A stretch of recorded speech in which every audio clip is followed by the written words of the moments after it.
اعوذ باللہ من الشیطان الرجیم، بسم اللہ الرحمن الرحیم۔ ذی الحج کا پہلا جمعہ باقی دنوں کا سردار ہے۔ جمعے کے دن وہ اعمال جو بیان کیے جاتے ہیں آپ کو کرنے چاہیے، ان کا ثواب اتنا ہے کہ خداوند عالم آپ کے گناہ معاف کر دیتے ہیں، آپ کی دعائیں قبول کرتے ہیں۔ اور جمعے کے دن ایک ایک لمحے میں خداوند عالم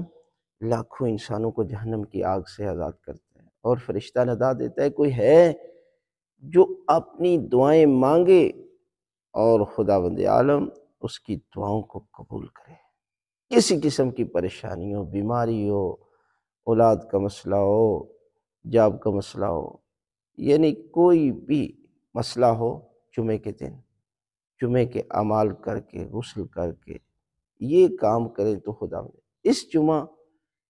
یقیناً ماہ ذی الحج کے پہلے 10 دنوں کی بڑی فضیلت، اور اس میں جمعے کی باقی دنوں سے فضیلت، اور لہٰذا آپ اس جمعے کے دن نماز حضرت جعفر طیار کی بڑی فضیلت، اور اتنی فضیلت کہ کسی قسم کا مسئلہ ہو اور انسان کے گناہ جتنے بھی ہوں، دریا میں جاگ کے برابر، ریت کے ذرات کے برابر، اور درختوں کے پتوں کے برابر، اتنے گناہ بھی ہوں،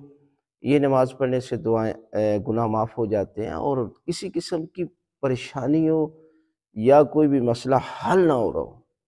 تو اس کے لیے بھی نماز جعفر طیار کی بڑی فضیلت ہے۔ نماز جعفر طیار کے 2 طریقے پڑھنے کے، ہم آپ کو آج دوسرا طریقہ بتا رہے ہیں، اور ہماری ویڈیو دیکھ سکتے ہیں آپ، کسی جگہ پر نماز جعفر طیار نکالے تو آپ کو مل جائے گی۔ 2 کر کے پڑھنی ہے، 2 رکعت نماز جعفر طیار پڑھتا قربتاً اللہ، اسی طرح پھر 2 رکعت نماز پڑھنی ہے۔ پہلی رکعت میں سورہ الحمد کے بعد مخصوص صورتیں تھی، آپ سورہ توحید بھی پڑھ سکتے ہیں، دوسری رکعت میں سورہ الحمد کے بعد سورہ توحید پڑھ لیں۔ اسی طرح پھر 2 رکعت نماز، اور چلتے پھرتے 300 مرتبہ تسبیحات 4 کا ذکر کریں، سبحان اللہ والحمد للہ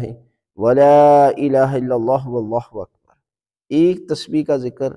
فرشتے ثواب نہیں لکھ سکتے، ایک ذکر، صرف ایک لفظ، اور یہ آپ 300 مرتبہ تسبیحات 4 کا ذکر کریں گے تو اس کا اجر ثواب کتنا ہے۔ لہذا اس جمعے کے دن نماز جعفر طیار